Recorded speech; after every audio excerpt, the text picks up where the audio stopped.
زما په خیال فایده هم نه رسوي. نو زما رونو امام بخاري صاحب دا کتاب لیکلی دی الجامع للامام البخاري، الجامع المسند الصحيح المسند من احاديث رسول الله صلى الله عليه وسلم وسننه وأيامه. نو د دې یو باب راوړی دی ندوع الموازین القسط، د وزن د عمل. د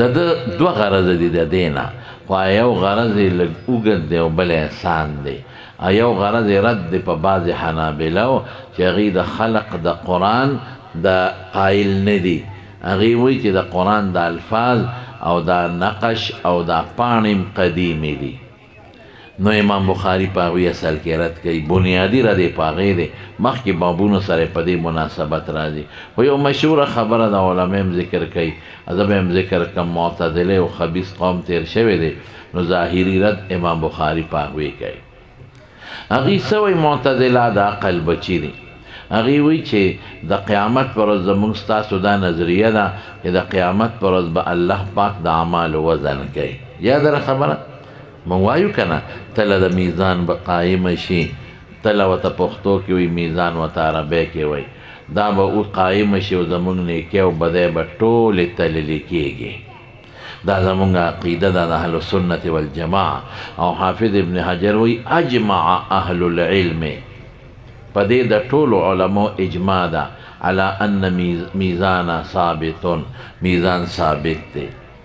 او دا میزان به توزع کېښودلی شي وله کفتان، دوه چابړې دي، یمیلو بالحسنات او په نیکو لاندې کېږي. خلافا للمعتزلة، وی معتزله خلاف کوي، خو د هغوی اختلاف له زموږ هېڅ اعتبار نشته. هغوی څه وایي؟ هغوی وایي زموږ د عمل د روژې منځونه د اعراض دي، زموږ طالبان، د طالبانو ژبه پرېږده، غیر مادي څیزونه دي. وی وزن خو په هغه څیز کې کېږي چې کوم مادي وي، کاڼې به وتلې، ګوڼه به وتړئ، غنم به وتلې. نو دا خو په سترګو نه ښکاري. نو مونځ څوک وکړي روژې، نو دا تیلی کې نه شي اچولی، چابړي کې به یې څنګه اچوي، نو څنګه به یې وزن کوي؟ نو هغوی وایي تله نشته. هغوی هر هغه څیز چې د عقل نه اوچت وي، عقل یې ورته نه رسي. داسې نه وایم چې د عقل خلاف، د شریعت یو خبره د عقل خلاف نه، خو بعضې ته زموږ عقل رسي که نه هغوی ته انکار کوي. لکه هغوی ګوره د قبر عذاب هم نه مني، جسد د روح لیمانی ګورئ. او زمونږ عقیده ده چې د روح او جسد د دواړو عذاب شته او تنعیم هم شته. هغوی پول هم نه مني، پول صراط د دوزخ د پاسه پول دی. وایي حدیثو کې راځي چې دا خو د ویښته نه نری دی او د تورې نه تیره دی. نو په دومره نري پول به څنګه څوک تېرېږي؟ شرع قاید کې شته هذا تعذیب، دا به څنګه سړی تېرېږي چې د ویښته نه نري او د تورې نه تیره؟ نو دا پول مول نشته دی. ګوره د انکار کوي د دې څیزونو. نو دا ټولې خبرې د هغوی په عقل بنا دي. زمونږ خلک هم یو بوډی وایي ژړل، نو نوسی یې ورته وایي د شپې راویښه شوه ژړلې، نسوی یې ورته وایي ادې ولې ژاړې؟ یاره وایي ملا صاحب تقریر مې رایاد شو چې یو نري پول دی او د تورې نه تیره دی او د ویښته نه نری دی. نو زما خو خپې خوږېږي، په دې غټه لار نشم تللی، په هغې به څنګه ځم؟ نو نوسی ورته غوسه شو، وي د خوبه دې وویستو چې نه شې تللی، مه ځه خوارې د مور کور دې څه دې غاړه کښېنه که نه. ما وی کړه دي ښه وکړه بدي ورته به پې. قرآن شریف کې الله فرمایي ان منکم الا واردها کان علی ربک حتما مقضیا. ګورې ورود داخلېدو ته وایي، تېرېدو ته نه وایي، مجاوزها نه دی، هر سړی به ورځي. باقي د خدای خوښه ده که چا سره د الله طاقت و پورې به وځي، او که طاقت نو لاندې دوزخ دی، علامت د جهنم د دوزخ د پاسه دا پول دی. زمونږ په علاقه کې یو بوډا سړی اوس مړ دی، نیک سړی و، ښه سړی و، عالم نو او داسې صوفي شانتې و، په جومات کې ښه سړی، نو ټوقي و، ډېر ټقالي و، ډېر ټقالي و. نو هغه یو ځل د پولیس فرات تقریر کړی و چې د ویښته نه نری او تورې نه تیره دی. یو مقتدي وله چای وکړه، دا پنډور چرګ دا په ارامۍ څه دی، دا ډېر زما بدي شي، دی وله پخ کړی. نو دی سور که چای پې اوس کړ، استاد جي وایي تا چې پرون وې یو پول دی او د ویښته نه نری دی او تورې نه تیره دی. نو دا داسې خلک یې رول کړه، دا حقیقت دی. نه نه وایي دا موږ خلک یارو، دا خو حقیقت دی او په حدیثو کې ثابت دی. استاد جي وایي ستا خو هم چشمې چولې دي او په کونټۍ د سره ده، ته به پې څنګه پورې وځې؟ نو تا سره به څه دمې پورې وځي که نه وي او که خیر نو څه دم درهه به د سره یي بې د دم درهې نه خو پې ورتل ګران دی چې دونه تیره او نارې پورې نو ستا چې د خدای خاطر وکړه هغه دم موږ ته مو ښایه هغه اتل د شلې زره قامه کې به تا پسې کم ځای ګرځم دلته یې راته وښایه نو هغه ورته وایي ته نن دې کوم کار وکړه که نه دا کله کله کوه نو موټروی به یې کم دته یاد دې راغی ما یې لکه موټروی څه ته وایي رسول الله مبارک فرمایي بعضې خلک به پې داسې پورې ځي که البرق لکه د برېښنا په شان که جاوید الخیل علی سونو په شان که رکاب د اوښانو په شان څوک پیاده به ځي او چې چا سره د خدای طاقت نه لاندې به پروزي دوزخ ته الله دې موږ له توفیق د تېرېدو راکړي خو چې د حضور پاک مبارک سره یو ځای پې پورې وځو الله یې دا توفیق راکړي نو ګوره هغوی د عقل بچي دي ډېر د هغوی ډېر مفاسد دي خو وخت کم دی زه مختصر درته وایم نو وی دا وزن د اعمالو تله نشته دی نیکي بدي خو مادي شی نه دی مادیات تللی کېږي او بل وی دا نیکۍ خلکو ته الله ته معلومې دي نو چې خدای ته معلومې دي یو شی معلومې وزن کې څه فایده ده نو امام بخاري رحمت الله علیه په دغه ډله رد کوي وګورئ دی ثانوي رد دی ښه نو څه فرمایي وندع الموازین القسط لیوم القیامه دی ډېر ښکلی رد کوي دله خدای ډېر ښکلی علم امام بخاري له ورکړی او دا حدیث لوی امام زه پر اوس کال نه بل کال د قبر له تللی یم تللی ازبکستان ته وم او بیا د ده کلي کور مې مولید بخارا ته م لاړم او د ده قبر مې مولیده او د پاسه ماډل قبر دی لاندې څوک نه پرېږدي الله یو وسیله جوړه کړه نو موږ لاندې قبر ته ورکوز شو داسې لاندې قسم دی چې د ده قبر ته ودرېدم بې اختیاره مې ډېر زیات وجړل د ده هغه لوی شان لوی عظمت او د ده تقوا د ده هغه دینی خدمات او منډې او د حق د پاره د دین د باطل مقابلې چې د کمې کړې دي او دته کم حدیثو پوی او علم خدای کم ورکړی نو زه حیران شم خدایه څه ووایم خیر هغه ځان لکه مقپیخه شو بل وخت به درته ووایم خو حاصل دا دی چې دی ډېر ښکلی دلیل وایي دی څه وایي وی اخرج به المخبر الصادق چې الله دی هغه خبر ورکړی دی چې وی تلې به یکدو د قیامت پرس او اخبر به المخبر الصادق وهو الرسول صلی الله علیه وسلم حضور پاک فرمایي دوه خبرې دي او طلب کې درنې دي تلشتا نو چې خدای او رسول ویشته نو موږ به د خدای او د رسول مانو د معتزله موږ نه مانو خبر اخلاص سره بعضې څیزونه رونو داسې دي چې هغه زموږ د عقل لاندې نه راځي د عقل سره ټکراو نشته خو نه راځي هغې باندې ایمان ته ایمان بالغیب وایي ویؤمنون بالغیب دا به موږ منو ګورئ که ته وایې نه کوم شی زما عقل لاندې راشي منم ګنې نه منم نو دا خو تا په خدای او رسول اعتماد وکړه په عقل دې اعتماد وکړه نو بعضې څیزونه قصدن الله د عقل نه بالاتر کړي او که ته وایې چې یاره دا څنګه به تللی کېږي نو د دې ډېر زیات جوابونه یې څوک وایي صحف تللی کېږي څوک وایي اشخاص تللی کېږي او څوک وایي د میزان خو دې ته نه وایي زموږ حضرت شیخ مولانا شمس الحق افغاني رحمت الله علیه هغوی به فرمایل وي د دې معتزله داسې خیال دی ګنې زموږ په د قیامت طلبه لکه زموږ د ګوړې د منډۍ یا د تماکو د منډۍ طلبه میزان څه ته وایي شرع قاعده وګوره که نه المیزان ما یعرف بمقادیر الاشیاء تل هغې ته وایي چې د شي مقدار پې معلومیږي نن سبا داسې آلات شته چې د غیر مادي څیزونو مقدار معلوموي لکه ترمامیټر شو ګرمي یخني زلزله رفتار د جذب دونه اوچت دی نو چې بنده داسې آلات ایجاد کولی شي چې غیر مادي پې معلوموي نو خدای سره به داسې آله نه چې زموږ نیکي ګناه پې معلوموي خدا الزامی رد دی تحقیقی رد دانه دی خواه تحقیقی دا چې دا موږ څومره نیکۍ کوو ګناهونه کوو د دې ټولو شکلونه دي خود موږ ته دلته نه محسوسېږي قیامت کې به یې محسوسوو ابه خدای پاک راوالي په تله کې به یې ور واچي دا ټول مادي دي هلته به یې ماده وي د دې ډېر مثالونه دي لکه رسول الله مبارک فرمایي بینما انا نائم اتیت بقدح من لبن ودوم دا پیو کاسا چاراک فشربت منه واتیت فضی عمر بن الخطاب وی ما لچا کاسا دا پیو راک لموس کلا او زیادی میں عمر لورکل وی ما اولته یا رسول اللہ تعبیری سشو وی علم اس علم غیر مادی شکر علتے دا پیو شکل یا سورة یوسف کی راضی انی ارا 7 بقرات سمان یاکلهن 7 عجاف و 7 سنبلات خضر و اخر یابسات دا دی گورا قحط غیر مادی شیده لیکن مثال التسده دا اوچو وگو او دا ٹپو غواگانو او فراخسالی دا غی مثال دا سربو غواگانو دا شنو وگو دا نو دا اعراض دا دی عالم مثال کے اجساد لری او وجودون بخدای راوالی دا نیکو دا گناہ ابا تلکی بواچے دیکھ کل جواب نو اللہ فرمائی وندعو الموازین القسط لیوم القیامة من بکیدو انصاف والا تل دا معنی بنکے چه تلی دا انصاف دا معنی غلط دا مشوره دا و غلطه ده ځکه موازین موصوف او قسط صفت دی دا مونږ چې وتلې د انصاف دا د مضاف الیه معنا ده او دا موصوف صفت دی مونږ بکیدو انصاف نو کته وی چې نزعو صیغه د جمع ولې شوه د طالباتو له دوه ټکي ویم په تنګېږي ما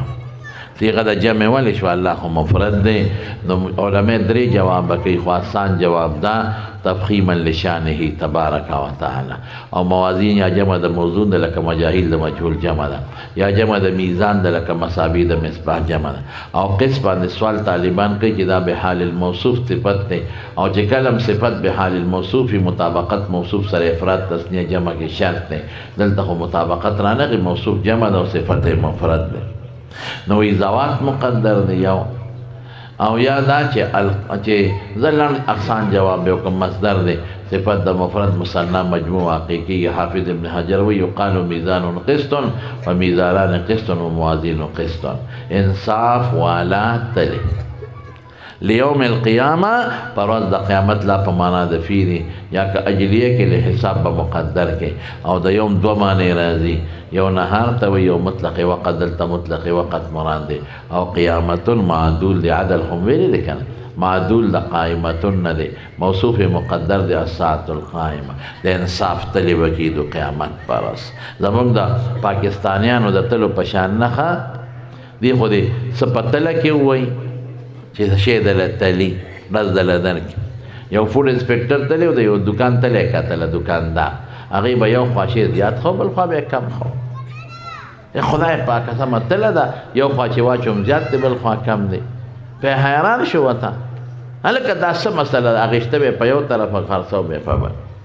نو یو سړی را روان و اجي سیبو هلکه ګوره جان مونږ بيوخه اسه ګپ پکې لګو کنه پکېږي باندې اجي سیبو اجانم چل تلال شي هغه جمرات ویلې جمرات مونږ د شیطانان وای ادرې واړه و پسې ولګي وکلی تبازه کا بنا دي ګورو بوای ها اړون سړی له چاسوک پر کړون لا هغه ما جمړ دکلم وېست خړون دي تا د سنگو په جنم چې دا جیما وې دا سوک ته دا جانو نو یو اجي سه بر روانو برګ روماله بسر کړي نو چې راغی پول انسپکټر ته وایي انسپکټر صاحب ولې حیرانه وی دې تلې ته حیرانه یو خواشه درون خی بل خاص پک خی وی زه بیا درته وایم کنه وی څه وی دا ډنډه یو خوا داسې یو ګوته در او بل خوا ګوته لنډی نو یو خوا زیات خی بل خوا کم خی وی اجي صاحب تا ته څه پته ولګي وی مونږ هم ډېر عمر دا لوبه خیال دی نه نو حاصل دا دی چې دا د بې انصافه تلې ویل للمطففین الذین اذا اکتالوا يستوفون وإذا كالوهم أو إذا سنة ذلك والذين أويل للمطففين الذين إذا اكتالوا على الناس يستوفون وإذا كالوهم ووزنوهم يخسرون چې علي دران اخلي او چې ورکی سپک ورکی دا ډېر لوی جرم او ګناه ده نو دا طلبني انصاف نه طلب قیامت پرس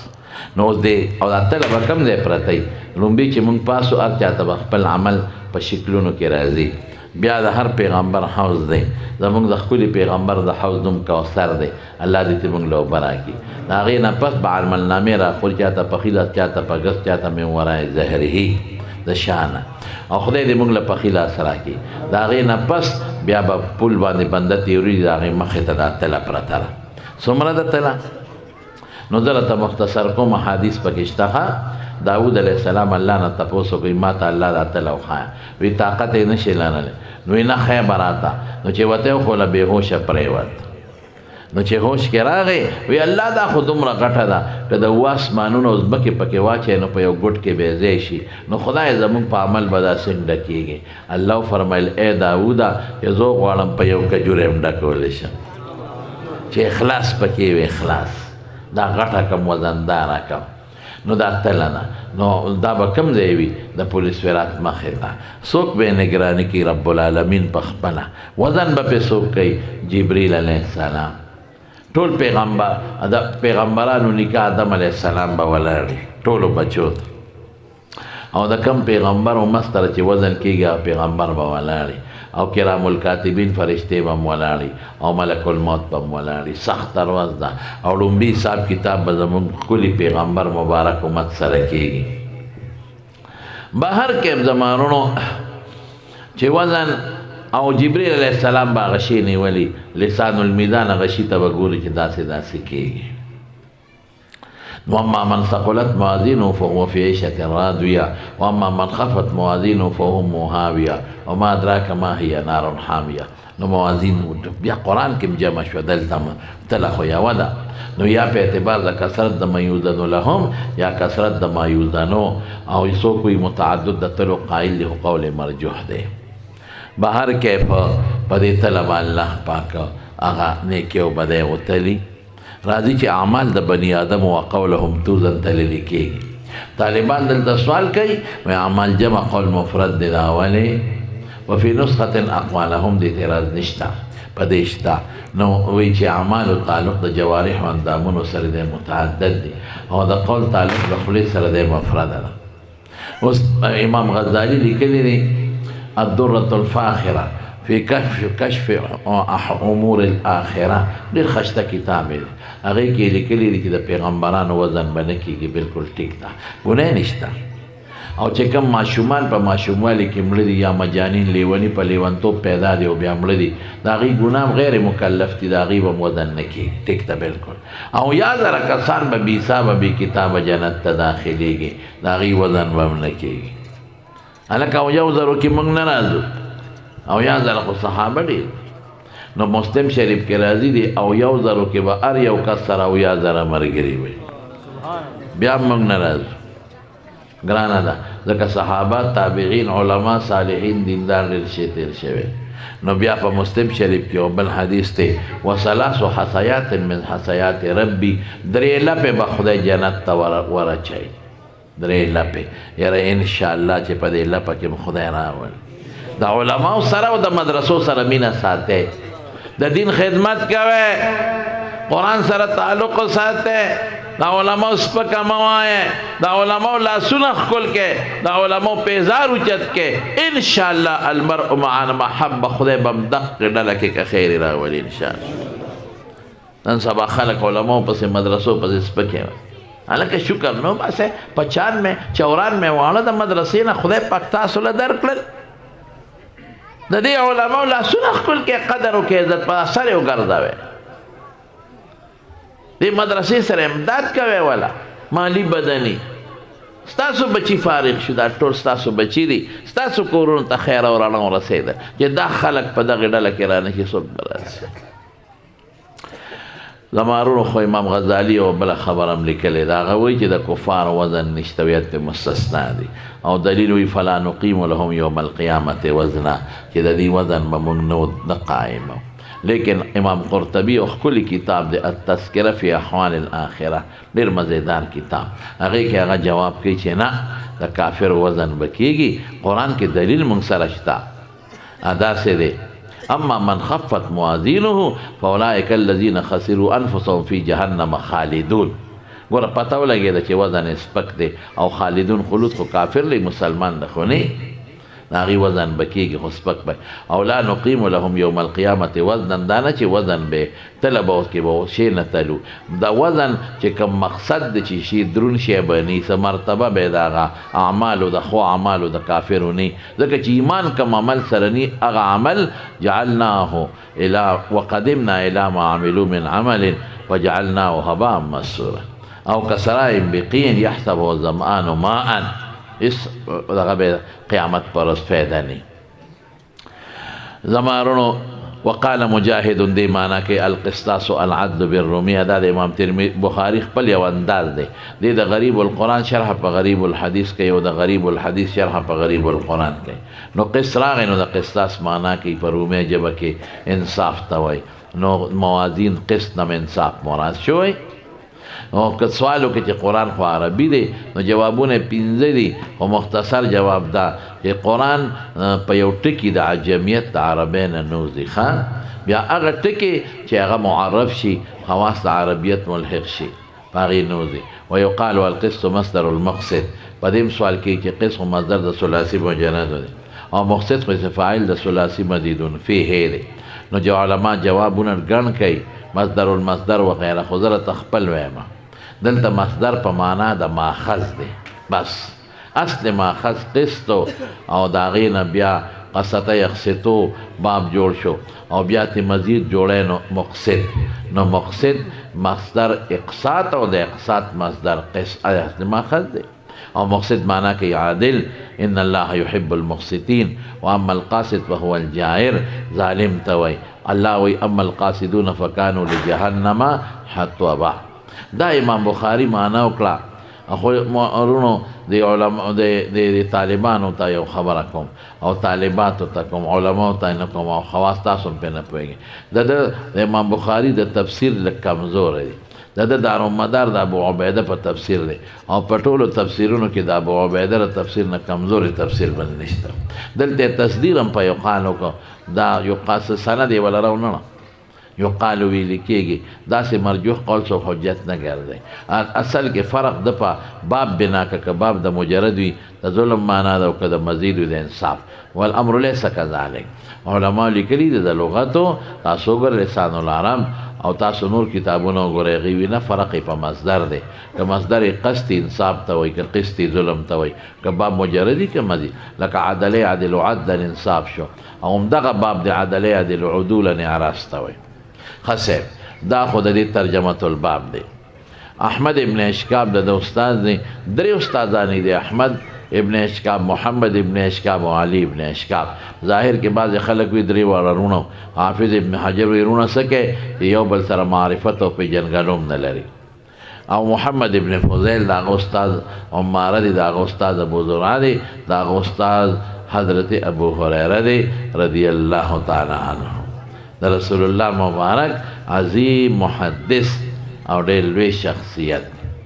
هغه نقل کوي د نبی کریم صلی الله علیه وسلم نه کلمتان دوه خبرې دي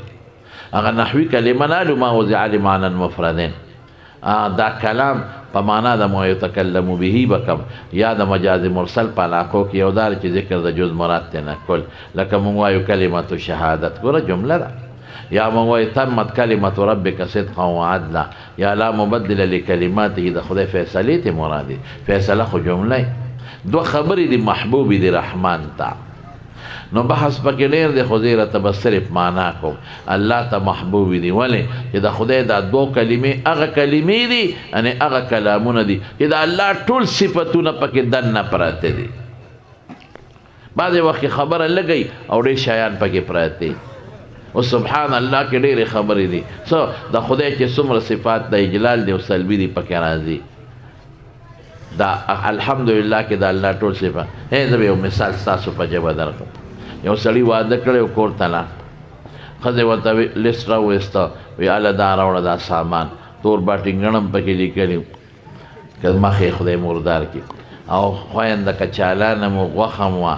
او صاحب چرګان مو چای مو چینی مو ګوړه مو وی دا څه شی دی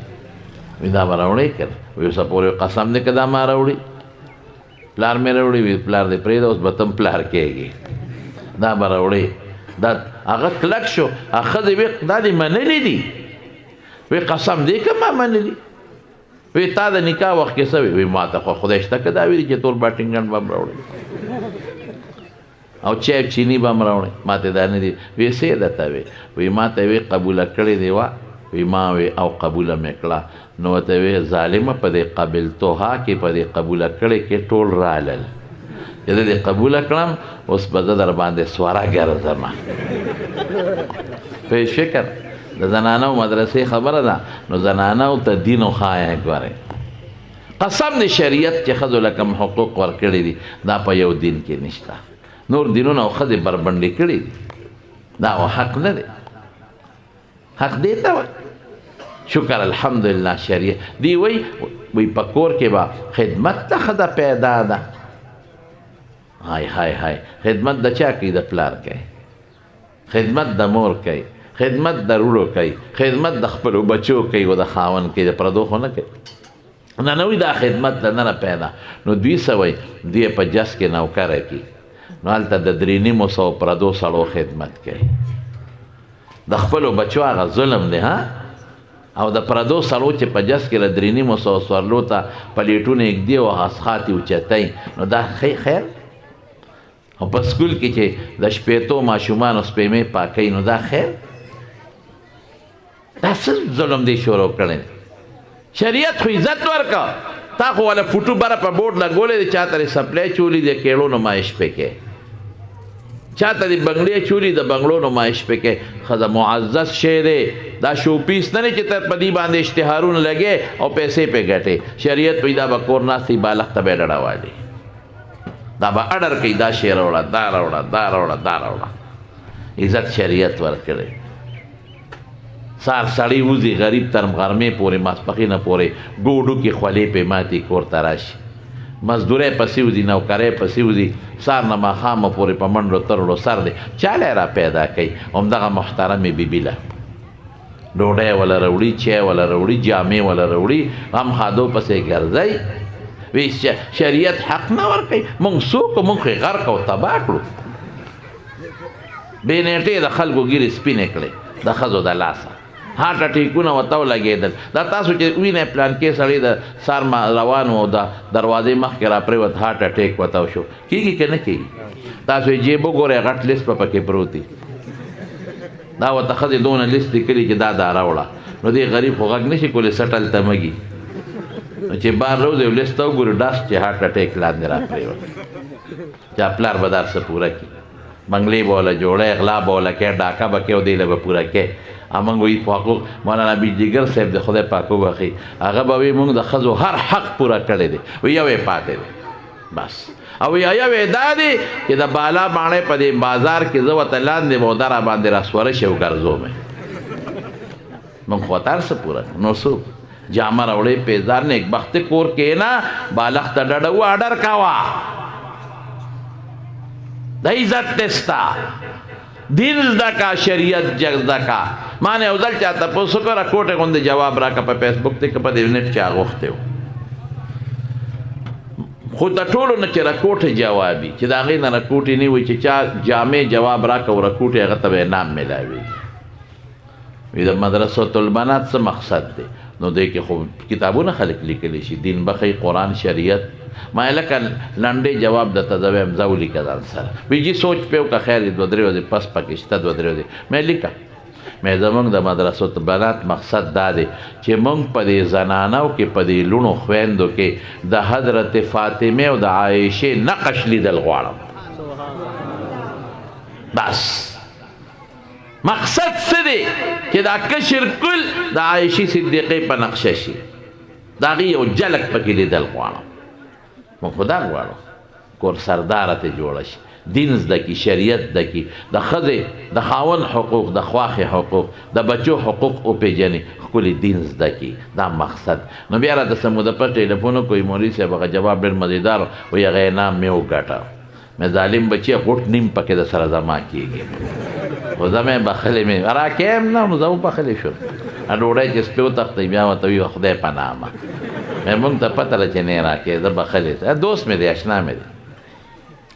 نو بهر کې زمانونو د دوو ټکو کې دا ټولې خبرې پرتې دي ځکه الله ته محبوب د خدای صفتونه او خفیفتان په ژبه اسانې دي اصل کې دا هم کنایه د سهلتان نه ده ولې اسانې دي به دوه پوټې خبر او طالبانو خبرې خوږ دي چې وي معرب مبني پکې نشته او غیر منصرف نشته تنافر د کلماتو نشته او قریب المخرج نشته الی غیر ذلک ثقیلتان په تله کې درنې دي ولې ولذکر الله اکبر د خدای ټول صفتونه پکې دي نو دا ټول خبر مقدم تشویقا ایرونو داسې به کوم ستاسو ته عوامو ته دوه خبرې دي ګورې ډېرې نه دي پیغمبر مبارک فرمایي څوک دي که ډېرې ستړې به شي نه دوه دي او الله ته محبوبې دي نو الله به خوشحاله و که به نه خوشحاله او دریم په ژبه اسانې دي پې ستړی کېږې نه او څلورم په تله کې درنې دی هلته ډېره فایده درکوي نو دا ترغیب شو نو دوه خبرې کوم دي سبحان الله وبحمده سبحان الله العظیم ټول یو ځل وایه معنی څه ده معنا خو اوږده ده سبحان مصدر او عالم مصدر او اسم مصدر ډېرې قصې دي پکې مفعول به دی او که مفعول مطلق خو دې حاصل معنا الله د هر عیب نه پاک دی څومره خبرې پکې رانه هر خدای کې عیب نشته نه خوب ورځي نو د کېږي نه بچي ته محتاجه نه بیبي ته محتاجه نه انسان ته محتاجه نه مرګ اس نه راځي وبحمده یا جمله ته د جملې په جملې یا حال د حاله کونې مطلق معنا حاصل به څومره ښکلي صفتونه ټول الله له ثابت دي الله علیم دی قادر سمیع بصیر اول آخر دا ښکلي صفتونه بیا وایي سبحان الله الله د هر عیب نه پاک او العظیم په ذات کې هم لوی دی په صفاتو کې عظمت لري او په افعالو کې د خدای په شان عظمت د خدای په شان ښکلي صفتونه او کارونه بل څوک نشي کولی نو دا به وایه ښه انشاءالله وایه به زنانو ته مې هم تاسو ته څوک به چې 200 پیرې شواروس کې وایي انشاءالله ورسره ووایه خیر ولې ځکه پیغمبر مبارک ترغیب ران کړی دی چې دا دوه دي ډېر نه دي الله ته خوښ دي تله کې درنې دي او په ژبه اسانې دي دا وایه ښه یو ځل وایه سبحان الله وبحمده سبحان الله العظیم بس مختصر د دې معنا مې درته وکړه بیان مې وکړ او نور حضرت سابق صاحب زید مجدهم و دامت برکاتهم تشریف فرما دی هغې به انشاءالله مفصل بیان کې ما اوس هم زیاتې وکړه